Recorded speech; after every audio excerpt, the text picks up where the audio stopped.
A'udzubillahi minasyaitonirrajim. Bismillahirrahmanirrahim. La haula wala quwata illa billahil aliyyil azim.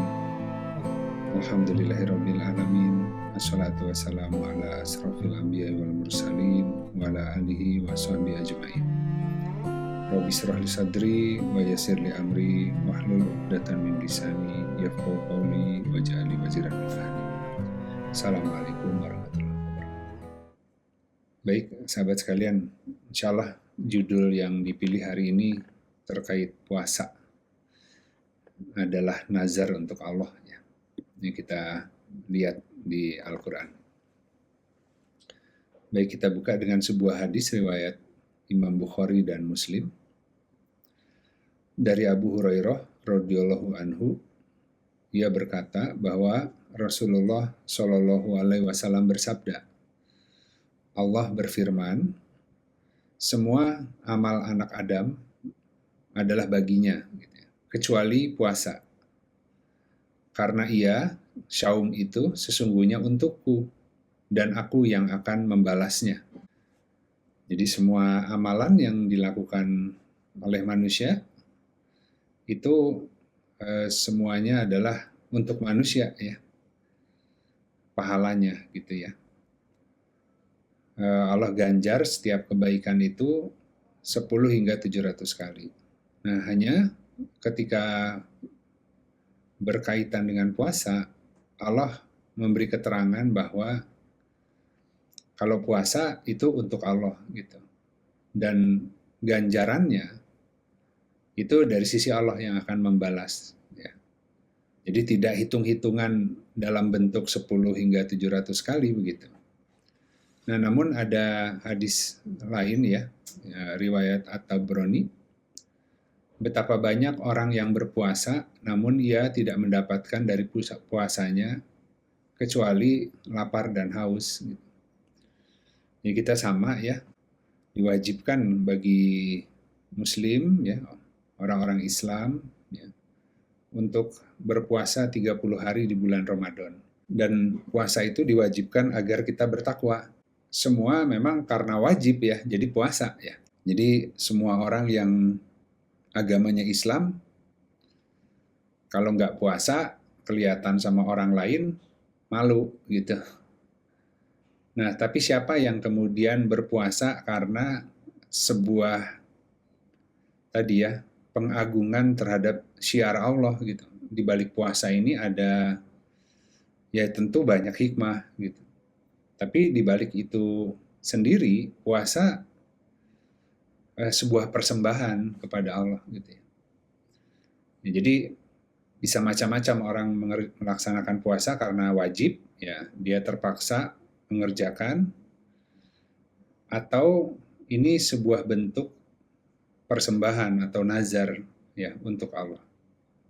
Nah, kita akan lihat ya terkait dengan nazar yang umumnya kita lakukan ya, yang sebenarnya agak kurang tepat ya, dalam beberapa hadis itu dijelaskan gitu. Biasanya kita bernazar kalau kita punya hajat kan gitu. Kita mau ujian, kita nazar ya. Misal kalau saya lulus nanti saya puasa sekian hari gitu ya. Kalau saya memperoleh apa yang saya inginkan, nanti saya akan melakukan banyak kebaikan gitu ya. Jadi seakan-akan orang itu dengan nazarnya bisa membeli takdir gitu. Nah, kita lihat ini jadi nazarnya itu untuk memperoleh sesuatu ya yang selain Allah ya.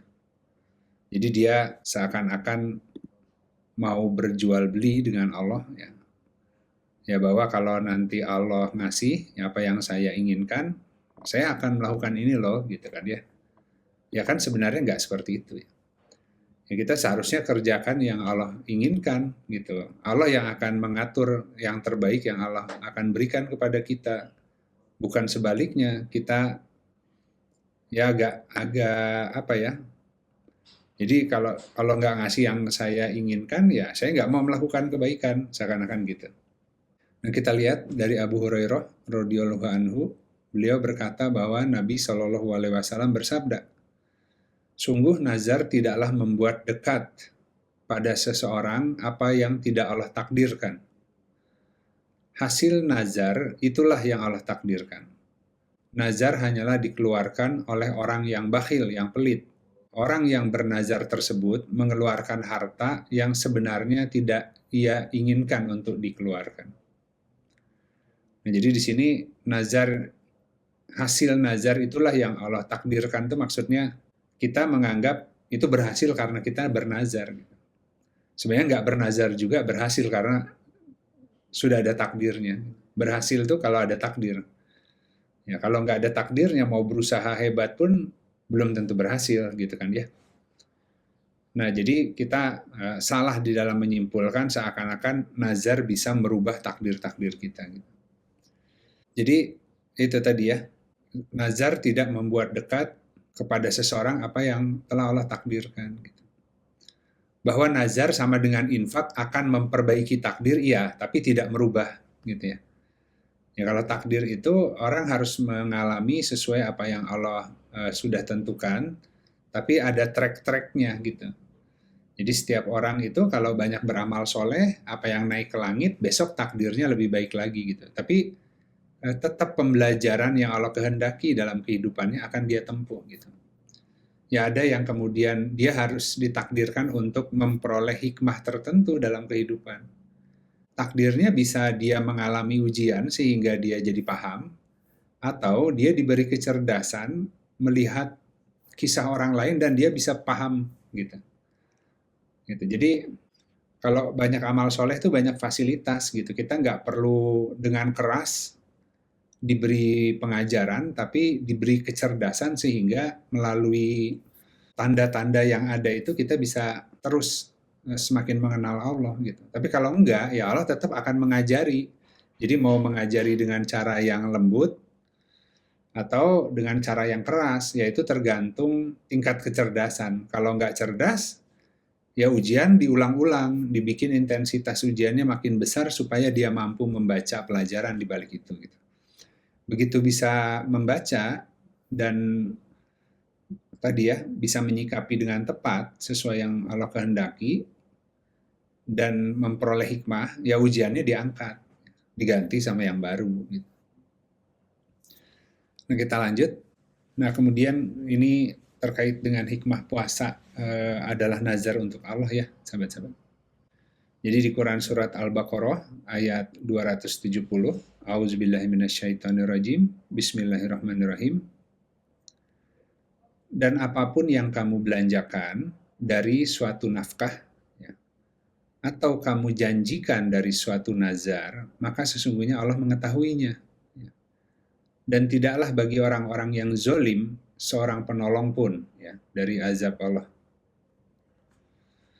Nah ada keterangan hadis ya, bahwa barang siapa yang bernazar untuk taat kepada Allah, maka penuhilah nazar tersebut. Dan barang siapa yang bernazar untuk bermaksiat kepada Allah, maka janganlah melaksanakan maksiat itu. Nah jadi ini Allah menerima nafkah, infak, dan nazar. Tapi nazar yang diterima ya bukan yang umum kita praktekkan tadi gitu. Ya aku bernazar kalau Allah ngasih itu nanti aku begini gitu. Bukan itu yang dimaksud gitu ya. Tapi nazar kan sebuah persembahan kepada Allah gitu. Nah kita nanti akan lihat ya. Nah ini di Quran surat Ali Imran ayat 35. Ini terkait dengan ibunya Siti Maryam, istri Imran ya. Ya Ali Imran ayat 35. Ingatlah ketika istri Imran berkata, "Wahai Tuhanku, sesungguhnya aku menazarkan kepadamu apa yang ada di dalam perutku, agar menjadi hamba yang berhikmat di Baitul Maqdis. Maka dari itu, terimalah nazar itu dariku. Sesungguhnya engkau adalah yang maha mendengar, lagi maha mengetahui." Nah ini terkait dengan keluarga Imran ya. Ali Imran kan ada ayatnya ya, ada suratnya di Al-Quran. Ini tentang Maryam ya, ibunya Isa alaihissalam ya. Nah itu nanti Nabi Isa tidak ada ayahnya begitu kan ya, diberikan kalimat dari sisi Allah gitu ya. yang langsung dikandung oleh Maryam, tapi ini adalah sebenarnya nazar dari orang tuanya gitu ya. Nah ini kan ketika ibunya Maryam mengandung, kemudian dia menazarkan apa yang ada di dalam perut. Gitu. Ini akan terkait dengan Lailatul Qadar ya, sahabat-sahabat. Jadi hari ini kan kita disuruh menahan lapar, ya butun kan sama nih. Jadi dalam perut kita harus menjaga makan dan minum gitu ya. Kita dilarang makan dan minum dalam waktu yang sudah Allah tentukan gitu ya, dari subuh hingga maghrib. Ya, tapi kemudian pun bukan masalah merubah pola jam makan gitu. Ya, kita harus mengendalikan syahwat intinya. Ya, karena tujuannya agar malam hari kita bisa menegakkan ibadah. Jadi kalau orang yang hanya merubah jam malam, puasa tidur terus ya. Ya kalau malam begadang, ngemil, makan, semua dikonsumsi ya. Ya bangun malam pun bukan untuk ibadah gitu. Nah tapi kemudian di siang harinya ya full tidur gitu kan. Ya itu hanya merubah jam makan aja. Nah kita harus mengendalikan syahwat ya. Yang utama tuh dari perut gitu. Berapa banyak berbukanya ya. Dan seperti apa pola makannya gitu. Agar malam hari bisa tegak. Jadi mungkin setelah berbuka kemudian ada takjil. Nah, itu sebelum sholat maghrib takjilnya apa gitu. Itu juga akan berpengaruh kan. Jadi nanti setelah takjil dipastikan sholat maghrib masih tetap enak gitu. Nah setelah sholat maghrib ya tergantung perutnya orang ya. Ada yang kemudian dia lapar sehingga sebelum isya dia akan makan agar segar ketika isya dan taraweh. Ya. Tapi ada orang yang sudah kenyang sehingga mungkin akan lebih enak perutnya makannya ketika pulang taraweh. Ya, itu masing-masing ukur, itu beda, nggak sama setiap orang ya, sahabat-sahabat. Jadi kita disuruh untuk mengukur terkait dengan tadi mengendalikan syahwat. Ya. Nah, syahwat itu dikendalikan hingga si badannya jadi cergas untuk ibadah, gitu. Ya, mampu bangun tahajud, gitu kan ya. Mohon ampun di waktu sahur, bukan masalah makan sahurnya ya. Mohon ampun di waktu sahur. Ya, kalau sahur boleh dengan air putih saja gitu ya, atau kurma ya. Tapi kalau mau makan juga silakan. Tapi kan berapa banyak orang yang takut siangnya kelaparan sehingga malam hari itu diisi penuh gitu. Nah kita tuh harus mengukur itu sebenarnya. Semua itu kita lakukan dalam rangka untuk taat kepada Allah sebenarnya. Gitu. Jadi kita mencari sebuah bentuk, ya kita mengatur perut kita itu sebagai bentuk nazar agar mampu taat kepada Allah ya, selama bulan-bulan mulia ini gitu ya.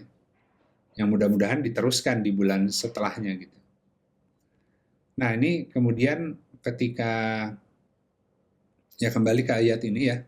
Jadi istri Imron kemudian menazarkan apa yang ada di dalam perutnya ya agar menjadi hamba yang berkhidmat ya, yang taat kepada Allah. Ini kan masalah butun, masalah perut. Di dalamnya itu ada masalah batin, sahabat-sahabat. Jadi kalau kita mengendalikan syahwat yang di luar, ya perkara syahwat yang di luar itu bukan hanya makanan ya. Apa yang kita lihat, apa yang kita dengar, apa yang kita lakukan. Selama bulan puasa ini harus menjaga dari semua itu. Nggak boleh bergibah, nggak boleh ya malah berkata yang sia-sia, membaca yang nggak perlu gitu kan. Itu kan untuk menahan diri dari mengikuti syahwat-syahwat itu ya. Itu yang kemudian nanti urusan batin, urusan isi, hikmah, Allah yang kasih gitu. Tugas kita menyiapkan wadah agar malam hari nanti Allah yang isi dengan berbagai karunia dari sisi Allah. Paripurnanya nanti di Lailatul Qadar, karena kita Lailatul Qadar itu kan tugas kita hanya itikaf, berdiam diri, ya 10 malam terakhir, malam-malam ganjil, ya di dalam masjid, ya kemudian mengosongkan rumah dari selain Allah, gitu. Ya kemudian nggak tahu Allah akan isi apa nanti, hikmah yang akan diberikan, rizki pengetahuan yang akan diberikan di Lailatul Qadar bagi setiap orang.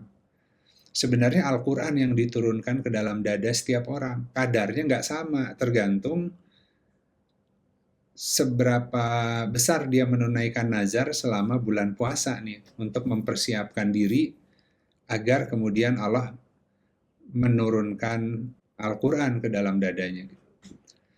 Nah ini kan sebenarnya simbolnya Isa alaihissalam tuh Ruhul Kudus. Ya.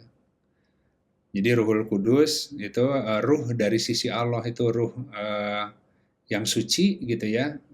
Itu sebenarnya kan, ya kalau dalam konteks kita itu sebenarnya ruhnya Al-Quran, sahabat-sahabat. Gitu. Ya, nah makanya ketika kemudian istri Imron sedang mengandung, ya. Nah kemudian lahir anak Maryam, kemudian Maryam menjadi hamba yang solehah, ya yang selalu tadi ya menegakkan ibadah, ya sering berdiam di mihrab. Nah kemudian Allah berikan makanan ya yang dari sisi Allah gitu. Nah ketika Zakaria melihat itu, kemudian Zakaria pun berdoa kepada Allah ya. Nah ini di Quran Surat Maryam ayat 10, ya. Dia Zakaria berkata, wahai Tuhanku, berilah aku satu tanda. Allah berfirman, tanda bagimu ialah engkau tidak dapat bercakap-cakap dengan manusia selama 3 hari. Ya 3 malam, padahal engkau sehat. Jadi ini ketika Nabi Zakaria berdoa agar juga diberikan keturunan untuk menggantikan ya sebagai hamba yang akan meneruskan perjuangannya untuk berbakti kepada Allah. Nah kemudian nanti lahir Nabi Yahya. Jadi Nabi Isa dan Nabi Yahya tuh ya, sepermainan tuh seusia. Kan. Nah itu kalau hikmahnya buat kita, Allah akan berikan kehidupan sebenarnya di Lailatul Qadar itu. Karena hatinya akan dihidupkan dengan pengetahuan dari sisi Allah, diberikan Al-Quran ke dalam dadanya. Ya, jadi itu sebenarnya akan mempengaruhi rizki setiap orang dalam 1 tahun ke depan. Seberapa banyak ya kadar Al-Quran yang akan Allah berikan ya ke dada orang itu, dan dalam 1 tahun dia jadi mampu untuk menghadapi berbagai gelar kehidupan, karena gelar kehidupan dunia yang akan kita hadapi dalam 1 tahun ke depan itu menjadi pasangan keluarnya ayat-ayat yang Allah berikan di Lailatul Qadar. Jadi begitu datang peristiwanya, ayatnya sudah ada di dalam dadanya itu. Nah itu kemudian ayatnya Allah keluarkan pada saat peristiwa hadir, meresap menjadi pengetahuan. Ya. Kalau sekarang baru dikasih potensi Lailatul Qadar itu, ditaruh Al-Quran di dalam dadanya. Ya. Nah ketika dalam 1 tahun menghadapi berbagai gelar kehidupan, pasangan pengetahuannya sudah ada di dalam dadanya kalau dia bertakwa. Ya, jadi mampu menjawab semua gelar kehidupan dengan baik dan memperoleh hikmah yang banyak dalam 1 tahun itu. Semakin mengenal Allah dan hidupnya menjadi lebih mudah, karena ya susah atau mudahnya hidup itu sejauh mana mengenal yang punya ya. Gitu. Jadi kalau mengenal kebijakannya Allah, karsanya Allah, kehendaknya Allah, kenapa Allah mengizinkan banyak hal terjadi, kadang kita suka, kadang kita tidak menyukai ya. Tapi semua itu baik bagi kita gitu. Kalau kita kenal yang memberi itu semua, kita jadi nggak salah baca gitu. Nah malah semua hal itu menjadi hikmah, jadi hikmah, jadi hikmah gitu. Terus saja karunia bertambah. Nah kemudian Quran Surat Al-A'raf ayat 142, ya tadi kan ada hadiah Lailatul Qadar di ujung Ramadan ya. Jadi puasa ini nazar untuk Allah gitu, karena kita puasa hari ini ya, itu kita nggak tahu nanti Lailatul Qadar Allah akan kasih apa. Kita hanya ya berpuasa aja sekarang ini gitu ya. Tapi bentuknya bukan hanya melaksanakan kewajiban menahan lapar dan haus. Kalau itu sih ya anak kecil juga bisa. Tapi kalau dia sebagai nazar, kita ingin yaitu tadi mempersembahkan semua lapar kita, haus kita, tadi menyelisihi syahwat ya, mengatur perut, lelah bangun malam, ya, baca Al-Qur'an, itu semua nazar yang dipersembahkan kepada Allah agar Allah karuniai seorang anak. Ya, ya anaknya itu ya tadi amal soleh sebenarnya ya. Jadi seperti Isa alaihissalam itu Maryam mengandung gitu. Jadi kita pun akan mengandung Al-Quran gitu di Lailatul Qadar, akan diberikan rizki Al-Quran ya dari sisi Allah. Nah, agar bisa banyak melahirkan amal soleh di dalam 1 tahun ke depan. Karena kalau tanpa Al-Quran nggak bisa. Ya. Kan takwa adalah iman plus amal soleh. Takwa itu adalah mengikuti semua perintah Allah. Ya. Jadi setiap orang itu ada amalan-amalan yang paling Allah kehendaki untuk dia lakukan dalam 1 tahun ke depan, sesuai dengan kadar diri masing-masing, sesuai situasi kondisi masing-masing. Nggak sama amalan itu. Gitu. Nah, agar bisa mengalir bertasbih, beramal soleh sesuai keadaan masing-masing dalam 1 tahun ke depan, ya, itu ya harus bertakwa gitu, ya harus bertakwa gitu. Nah, maka barang siapa bertakwa Allah akan ajari. Jadi dialirkan ayat-ayat Al-Quran yang sudah Allah simpan di dadanya ketika Lailatul Qadar, tinggal dikeluarkan tuh ketika dalam 1 tahun itu bertasbih dalam kehidupan. Nah kita lihat Quran Surat Al-A'raf ayat 142. Dan kami telah menjanjikan Musa untuk memberikan Taurat setelah bermunajat selama 30 malam. Kemudian kami sempurnakan jumlah malam itu dengan 10 malam lagi. Maka lengkaplah waktu yang telah ditentukan Tuhannya, yaitu 40 malam.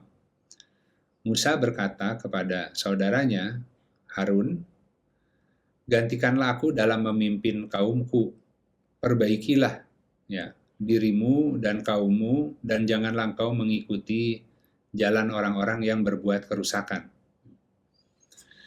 Ya ini harus baca kisah Nabi Musa ya. Jadi kalau Musa itu aspek batin yang naik ke Tursina untuk mengambil Taurat. Nah Harun adalah aspek jasad yang kemudian menyampaikan berita itu kepada umat gitu. Sebenarnya itu bicara satu orang tuh. Ya. Jadi kalau tadi butun dan batin, kalau malam hari kemudian jiwa kita diisi oleh pengetahuan dari sisi Allah, itu akan dirembeskan ke jasad kita yang menjadi juru dakwah, nazir namanya. Makanya nazar itu agar kemudian dijadikan nazir. Ya, kita bernazar ya kepada Allah ya.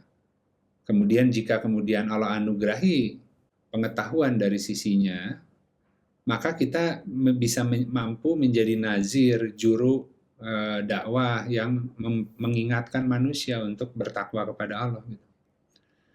Nah, tapi ini dilakukan dengan penyempurnaan yang 30 malam.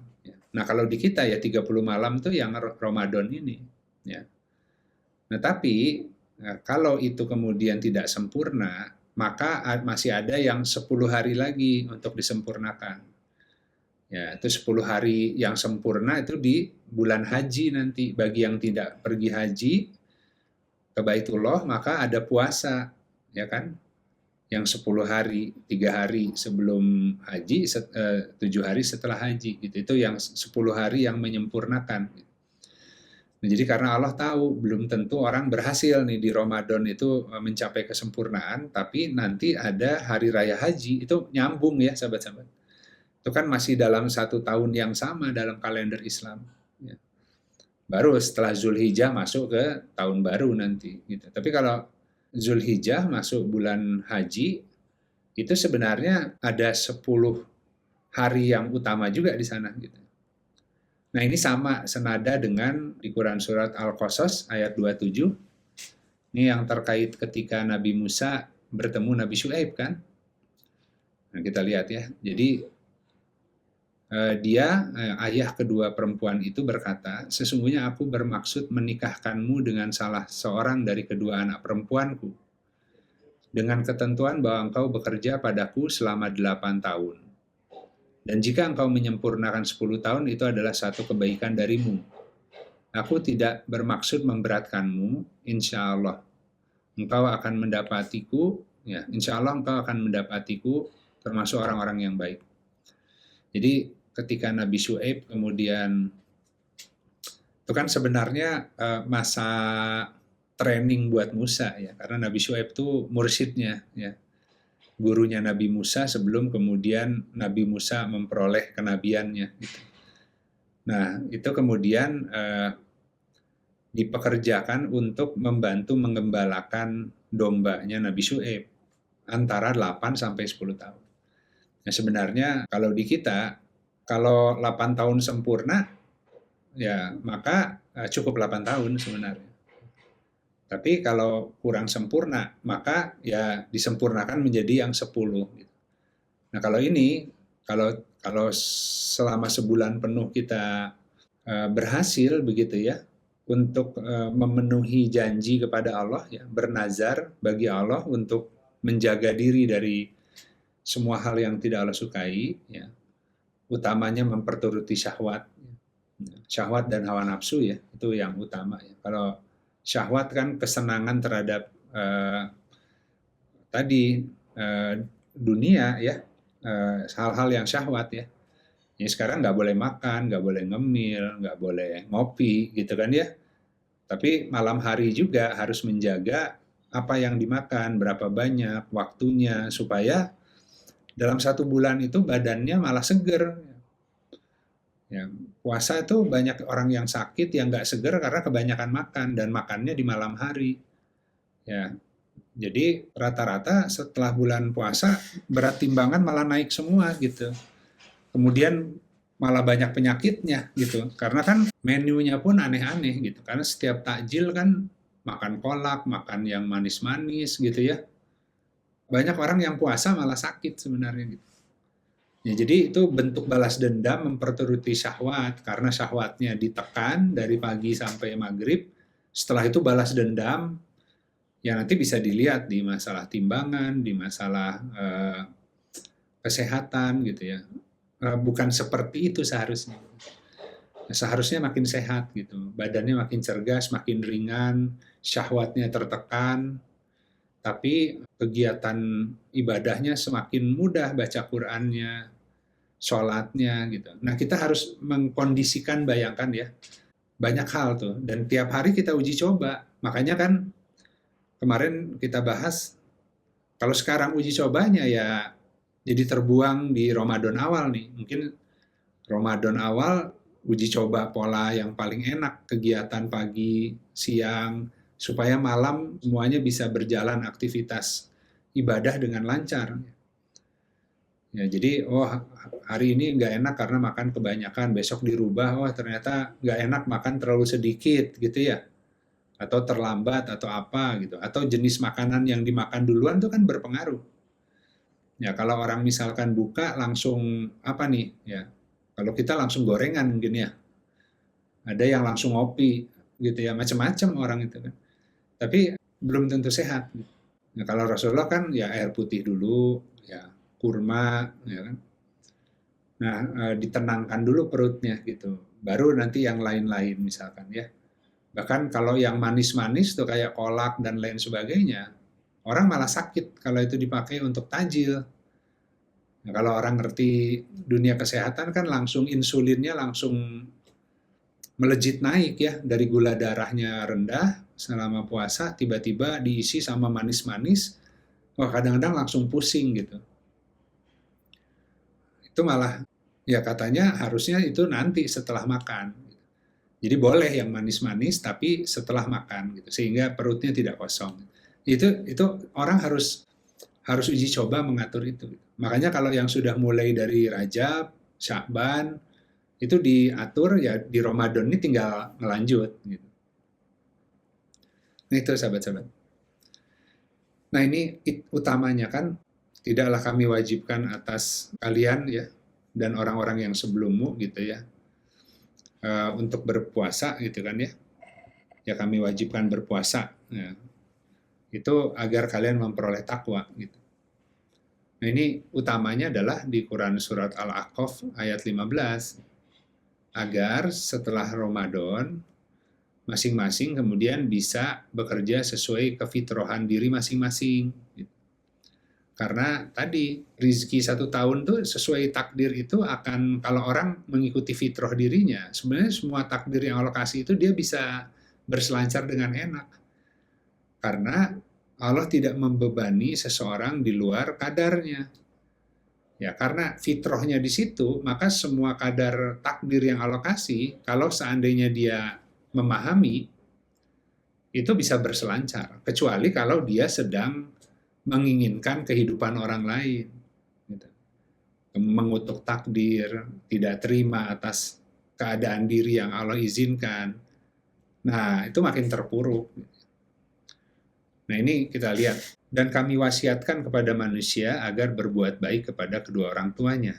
Ibunya telah mengandungnya dengan susah payah dan melahirkannya dengan susah payah pula. Mengandung hingga menyapihnya selama 30 bulan. Ada kata 30 juga di situ ya.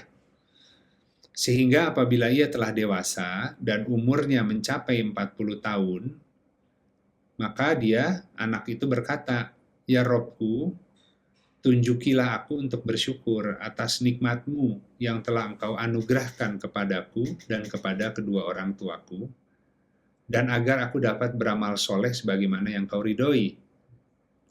Dan berikanlah kesolehan kepadaku dan kepada anak cucuku. Sesungguhnya aku bertaubat kepadamu, dan sesungguhnya aku termasuk dari orang-orang yang berserah diri." Nah, jadi ini Ramadan seperti bulan penyapihan sebenarnya. Bulan tadi mengandung ya. Nah, kan ketika kemudian lahir, kefitrohan dirinya kembali, gitu ya. Makanya disebutnya Idul Fitri. Jadi sebenarnya Ramadan ini akan menghancurkan topeng-topeng yang ada pada diri manusia. Jadi semua syai'ah yang tidak seharusnya ada karena mengikuti hawa nafsu dan syahwat, dalam bulan Bakaran selama Ramadan ini tuh akan dikelupas gitu.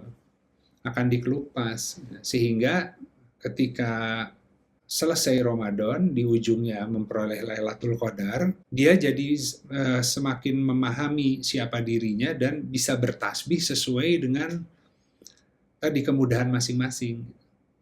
Ya, amal soleh setiap orang itu nggak sama karena disesuaikan dengan kemudahannya. Ya, karena dia mengamalkan sesuatu dari karunia yang telah Allah berikan kepadanya dan kepada kedua orang tuanya kan. Gitu. Nah, jadi alamnya itu memang kalau di Lailatul Qadar rizki 1 tahun yang terbaik Allah berikan untuk ke depan, maka semua peristiwa di tahun depan yang hadir itu akan semakin membuka lagi tentang siapa diri kita dan untuk apa kita diciptakan. Oh, jadi ngerti kenapa takdirnya yang harus dihadapi seperti ini gitu. Karena banyak hikmah yang dia harus ambil dari kejadian-kejadian itu, yang kedepannya dia akan menjadi juru dakwah bagi orang-orang yang juga mungkin mengalami hal yang sama. Gitu. Dia yang jadi nazirnya, dia yang jadi penjaganya. Gitu. Nah itu sahabat-sahabat. Nah terakhir, di Quran Surat Al-An'am ayat 19, katakanlah, siapakah yang lebih kuat kesaksiannya? Katakanlah Allah. Dia menjadi saksi antara aku dan kamu. Dan diwahyukan kepadaku Al-Quran ini, supaya aku memberi peringatan kepadamu dengannya, dan kepada orang yang telah sampai Al-Quran kepadanya. Apakah kamu sungguh-sungguh mengakui bahwa di samping Allah ada Tuhan-Tuhan yang lain? Katakanlah aku tidak mengakui. Katakanlah sesungguhnya hanyalah Dia, Tuhan yang Maha Esa, dan sesungguhnya aku berlepas dari apa yang kamu persekutukan. Shadaqallahul adzim. Nah ini di bulan Ramadan ya sahabat-sahabat. Kalau di Lailatul Qadar kita memperoleh ruh Al-Quran, ya, Nah, itu tidaklah itu diberikan kepada setiap orang di malam Lailatul Qadar, ya, kecuali agar menjadi seorang nazir yang memberikan peringatan kepada manusia. Dan intinya adalah tadi untuk menolak semua hal yang diperserikatkan oleh manusia dengan Allah gitu. Nah ini jadi kita menolak segala macam penyerikatan terhadap Allah dalam menjalani kehidupan dan penghidupan. Ya, rumusan hidup itu dari sisi Allah, tapi kita seringkali berlindung, merasa tenang dengan yang selain Allah. Tapi kalau manusia nggak paham, ya itu tadi, berlindung di balik aset, berlindung di balik hasil usaha, gitu kan ya. Padahal kan ada amal soleh. Ketika ada anak, jadi terbebani. Padahal di Al-Quran jelas ayatnya. Ya, tidaklah seorang ayah disulitkan gitu. Hendaklah seorang ibu tidak disulitkan dengan anaknya, seorang ayah juga gitu. Allah tidak membebani seseorang di luar kadar kemampuan. Kalau dikasih anak, anaknya punya biaya untuk menjalankan kehidupannya, orang tua yang harus nanggung, bukan berarti orang tua menyikapinya, wah saya harus cari tambahan nih jadi beban. Enggak, orang tuanya kurang takwa. Ya, pertama tidak juga tadi kan kalau kan di Al-Quran malah perintahkanlah keluargamu untuk sholat gitu. Ya. Kami yang memberimu rizki dan memberimu makan kata Allah. Jadi kalau anak kita didik menjadi hamba yang taat, kita orientasikan dia sesuai dengan kemudahannya, bukan karena wah kalau jadi profesi ini bisa cepat kaya dan sebagainya, itu mah syahwat ya. Maksudnya baik, katanya supaya anak jadi orang, jadi sukses, tapi salah, itu syahwat. Orang tua kemudian menganggap anaknya kalau sukses nanti aku jadi aman hidupnya, itu investasi. Bukan itu.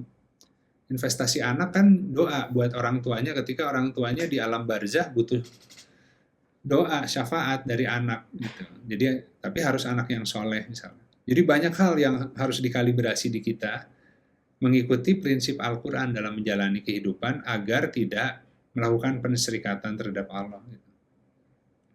Nah itu kenapa ini semua akan alokasi Al-Qurannya, rizki Al-Qurannya di malam Lailatul Qadar. Nah tergantung puasanya hari ini harus dijadikan sebagai nazar dan persembahan kepada Allah. Jadi bukan hanya puasanya, tapi intinya adalah menahan syahwat, mengendalikan syahwat, 8 pasang binatang ternak. Perut, mata, telinga, ya, kemudian ya pikiran, semua. Ya, bulan puasa itu benar-benar harus lebih waspada gitu. Ya karena kita ini sedang mengkondisikan wadah untuk memperoleh rizki terbaik di Ramadan nanti. Ya. Dan juga ini bulan yang dimana dosa-dosa dibakar. Ya, tapi kalau orangnya terus memperturutkan hawa nafsu dan syahwat di bulan Ramadan, ya sulit. Jadi bulan bakaran itu nggak terjadi gitu. Jadi malah dikatakan ya rugi orang yang di bulan Ramadan ini tidak memperoleh pengampunan, tidak bisa membeli sorga gitu ya. Karena betapa banyaknya fasilitas gitu. Baik, alhamdulillah sahabat sekalian, kita di bulan Ramadan Allah beri rizki untuk bisa terus tadabbur Al-Quran ya. Semoga di sisa puasa yang masih panjang ini ya, kita terus bisa menggali hikmahnya supaya di dalam pelaksanaannya itu lebih menghayati gitu, lebih takzim dengan syiar saum ini ya, dengan bangun malam, dengan tarawihnya. Kalau enggak, karena puasa ini setiap tahun kita kerjakan, dia jadi hanya sekedar ritual aja, dan dari kecil kan kita kerjakan ini. Jadi kadang-kadang orang ya kehilangan makna. Bulan puasa itu identik dengan bukber, ya buka bersama, ngabuburit, jajanan banyak. Wah, yang jadi identiknya dengan hal-hal begitu. Ya. Padahal ini bulan ketakziman, bulan turunnya Al-Quran. Nah kita ingin dianugerahi rizki Al-Quran yang Allah turunkan ke dada kita, tapi syaratnya adalah kita bernazar untuk menjaga diri dari dorongan-dorongan syahwat dan hawa nafsu supaya keadaan wadah kita siap untuk Allah isi berbagai hikmah batin nanti di penghujung Ramadan, agar kita bisa mengalir sesuai dengan fitrah diri masing-masing, beramal soleh sebagaimana yang Allah ridho setelah Ramadan, ya kan? Nah itu semoga bisa menambah ketakziman ya terhadap sisa hari puasa yang masih cukup panjang ya. Alhamdulillah, mudah-mudahan kita disampaikan ke ujung ya. Baik, Alhamdulillah sahabat sekalian, yang hak dari Allah, yang batil dari saya pribadi. Jika ada hal-hal yang kurang tepat, semoga Allah menggantikan dengan ilmu yang lebih hak. Mari kita sama-sama tutup ya kajian hari ini dengan beristighfar kepada Allah dan doa akhir majelis. Astagfirullahaladzim, alladzi la ilaha illa huwal hayyul qayyum, wa atubu ilaik. Subhanakallahumma rabbana wa bihamdika asyhadu alla ilaha illa anta astaghfiruka wa atubu ilaik. Subhana rabbika rabbil izzati amma yasifun wa salamun alal mursalin walhamdulillahi rabbil alamin. Wassalamualaikum warahmatullahi wabarakatuh.